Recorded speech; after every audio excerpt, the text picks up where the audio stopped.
Kara, gising na. Anong oras na, oh?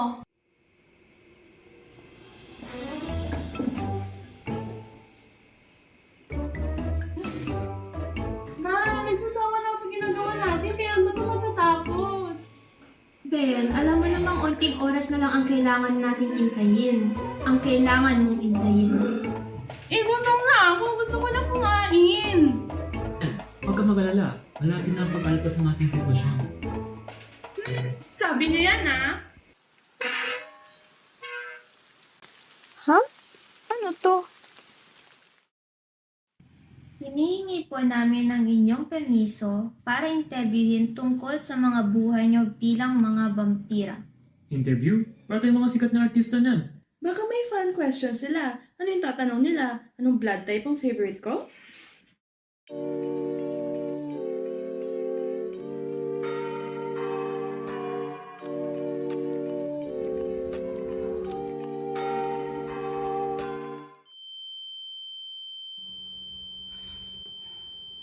Ang sakit ng ulo ko. Ayan, ayan.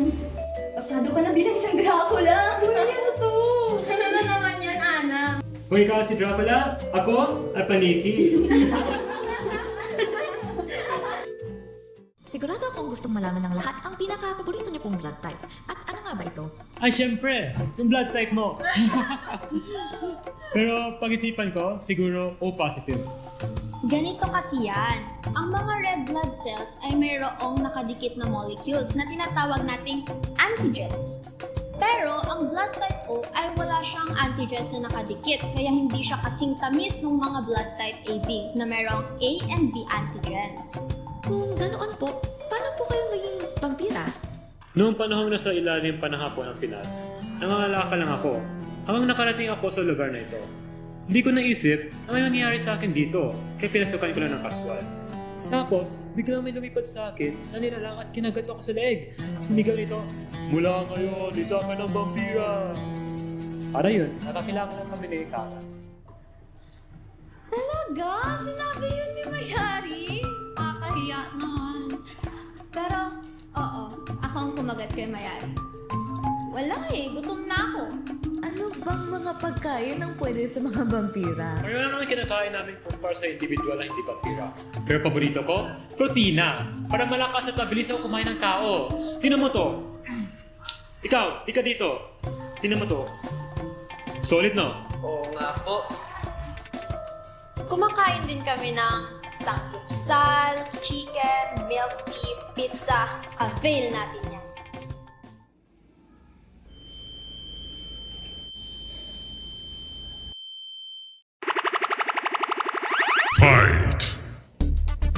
Okay ka na ba, kuya? Gusto ko na kumain ng pagkain. Ha? Ano?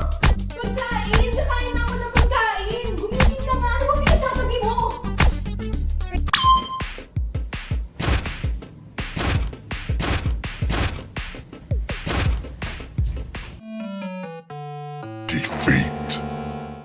Sa ngayon po, napapagaling na yung katawan niya, nagdala naman siya agad sa ospital. Nakita namin na ang rason kung bakit nanghina at nawawala sa sarili si Ben ay dahil nakulangan siya sa protina ng katawan.